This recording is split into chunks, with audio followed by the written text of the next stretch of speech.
Europe 1, Village Média. Philippe Vandel. Dans le Village Média, Thierry Mandon avec nous qui va diriger un futur hebdomadaire, ça va s'appeler l'Hebdo sans le H. Et avec nous Guillaume Bénèche, vous avez 17 ans seulement, déjà écrit 3 romans, monté une maison d'édition, vous avez été chroniqueur sur Canal+, et vous lancez un magazine papier que j'ai ici à la main, fabriqué par des ados, dites-vous pour des ados, ça s'appelle Le Petit Mardi. Qu'est-ce qu'on peut y lire ? Alors nous on traite uniquement de la culture, mais de la culture au sens large. Ah oui ? C'est-à-dire qu'on parle aussi bien d'actualité, parce que pour nous ça fait aussi partie de la culture en quelque sorte. On parle de cinéma, de musique, de tous les arts possibles et imaginables. On parle également de gastronomie, en passant par la pop culture, l'économie, la mode. On essaie de traiter tous les sujets qui peuvent intéresser aujourd'hui les jeunes. Je vous interromps en une seconde, puisque quand même le premier papier, c'est de l'analyse politique, ce qui fait référence au gouvernement Macron. Surtout un débrief réformé par ordonnance. Ouais. L'idée c'est simple, c'est simplement d'expliquer ce que c'est. C'est-à-dire qu'aujourd'hui on a un gros problème, c'est-à-dire que les gens de ma génération et les jeunes en général n'ont pas forcément les réponses à leurs questions. C'est-à-dire qu'on leur parle d'ordonnance partout. C'est-à-dire qu'ils l'entendent dans les JT, ils l'entendent sur les réseaux sociaux, ils le voient. Et le problème c'est qu'on sait, on sait pas forcément ce que c'est. Et donc nous notre idée c'est tout simple, c'est-à-dire qu'on parle d'un sujet de société, on parle d'un sujet qui fait énormément parler et on essaye juste de l'expliquer en 3-4 points. Alors vous avez écrit quelque part, prendre un café en lisant le journal c'est dépassé, qu'ajoutez-vous de plus à votre journal ? On ajoute notamment... Vu qu'on est parti du papier, on voulait pas uniquement faire, on va faire que du papier, on va complètement se couper du numérique parce que ce serait totalement impossible, sachant qu'on est ma génération. Moi, je dis que je suis namophobe, c'est-à-dire que j'ai tout le temps mon téléphone dans la main et je peux pas m'en séparer.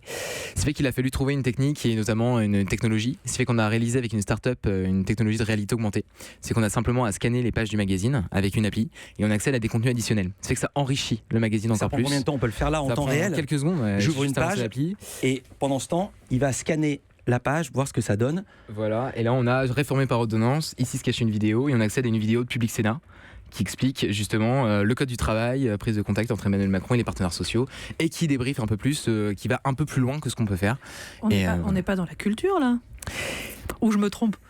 Malgré tout, en fait, pour moi, c'est aussi de la culture, sachant que ça façonne un peu toute notre vie. Nous, notre principe, c'est simplement de parler des choses qui existent dans la vie et d'essayer justement de parler de ça et d'amener des initiatives, d'amener des idées, d'amener des contenus justement aux jeunes et aux 15-35 ans. Et ça fonctionne plutôt bien justement parce que ça les intéresse, parce que dès le moment où on les prend pour des personnes intelligentes, chose que ne font pas forcément certains médias aujourd'hui, et ben justement, ils ont envie de lire, ils ont envie d'écouter. C'est un petit format, du format A5, je crois qu'on dirait. Ça, c'est le numéro de septembre-octobre que j'ai entre les mains et le prix m'a frappé, il y a un code barre, 90 centimes, c'est une baguette de pain. Ah, c'est Comment pouvez-vous tenir à combien tirez-vous et c'est quoi votre modèle économique ? Alors on tire à 35 000 exemplaires, on a un modèle économique qui est très très classique pour les magazines Cust, c'est-à-dire qu'on fonctionne avec la pub, donc des annonceurs, et on fonctionne avec la vente. Vous payez vos journalistes ?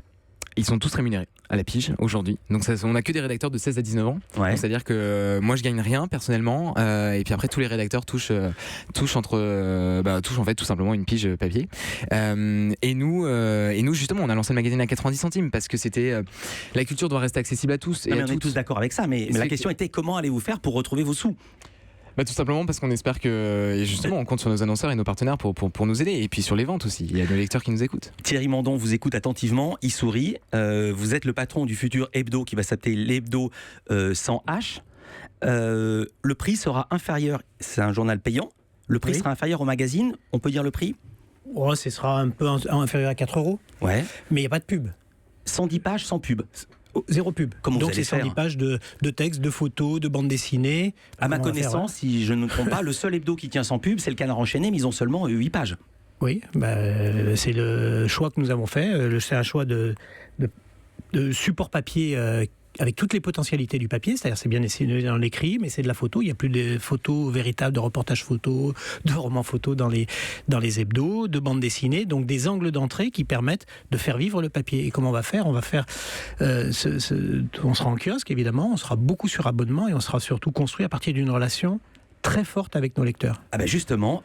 Sur le site de l'Hebdo, il y a déjà une vidéo de présentation. On voit une partie de l'équipe. Vous êtes au milieu de bureaux en chantier qui s'adresse aux futurs lecteurs et qui explique la philosophie du magazine, notamment votre manière de travailler. C'est crucial.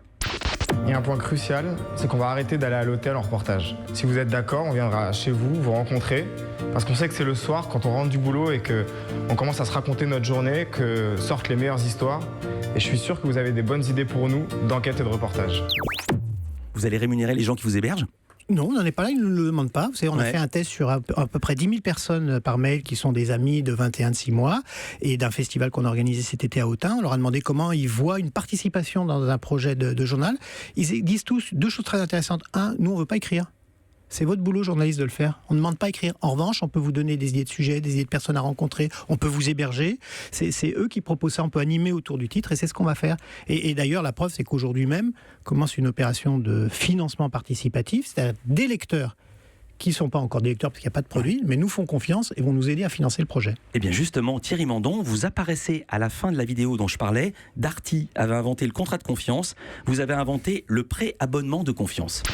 Ce beau projet est désormais entre vos mains. Si vous nous donnez la force de le travailler, de le réussir, de l'enrichir, en souscrivant dès maintenant au préabonnement de confiance, alors nous réussirons ce beau projet, votre projet, notre projet.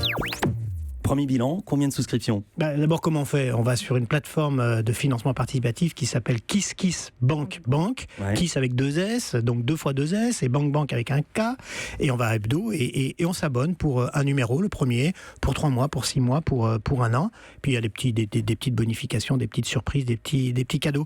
Mais ça s'appelle pas par commodité préabonnement de confiance. C'est qu'on le fait parce qu'on croit au projet. Et le projet, c'est l'indépendance, c'est pas de publicité, c'est vraiment remonter le papier, où on croit aux gens qui le font. Et je vais trahir un petit secret. Juste avant d'entrer en plateau, vous regardiez sur votre smartphone, et vous avez déjà les chiffres, et vous dites tiens, ça démarre bien. Oui, ça démarre. En tout cas, on a pas plus de 20 000 euros. L'objectif, c'est 150 000, donc il y a encore de la marge. Il ne faut pas que ceux qui ont envie de nous donner un petit coup de main se privent de le faire. La consultation sur smartphone est désormais supérieure aux lectures de papier pour plusieurs titres, y compris Le Figaro, dont on dit pourtant le lectorat conservateur. Est-ce que ça vous inquiète? Non. Non, parce que il y a une certaine logique. Les grandes enquêtes au long cours, tout ça disparaît de la presse quotidienne ou hebdomadaire. Et donc, si c'est court, vous pouvez aller le lire sur votre smartphone sans difficulté. S'il n'y a pas de photo, vous pouvez aller sur votre smartphone, et ainsi de suite. En 2016, il y a eu une petite révolution dans le monde de la presse. Patrick Drahi, le nouveau patron d'Altis, a lancé le kiosque numérique SFR Presse. Alors, je raconte comment ça se passe pour les gens qui ne connaissent pas. En étant abonné SFR, on peut recevoir gratuitement près de 80 journaux sur son téléphone ou sur sa tablette. Que pensez-vous de ce système et est-ce que l'hebdo va y souscrire? Alors d'abord, il ne faut quand même pas croire que Patrick Drahi est généreux et qu'il a envie de promouvoir la presse. Il se sert de cette offre quasi gratuite, pour payer par une absurdité législative un taux de TVA quasiment 18% moins cher que normalement. C'est 20% la TVA et lui, il paye de 2%. C'est 2,1. La TVA sur la 2,1. presse, c'est 2,1 au lieu de 20 sur la téléphonie. Donc c'est une double aberration, c'est une aberration fiscale parce que je pense que d'ailleurs il faut que les parlementaires, je crois qu'ils sont en train de préparer des textes là-dessus, corrigent ça parce que c'est aberrant, mais c'est surtout très grave parce que c'est l'illusion que la presse c'est gratuit et que tout finalement est gratuit. Voilà, que c'est comme le numérique, tout est gratuit. Or, la presse, pour que ça vive, il faut des gens qui soient rémunérés. Ça demande des enquêtes, il faut investir des moyens. Donc ça peut pas être gratuit. Donc j'espère vraiment que ça va être corrigé vite. Europe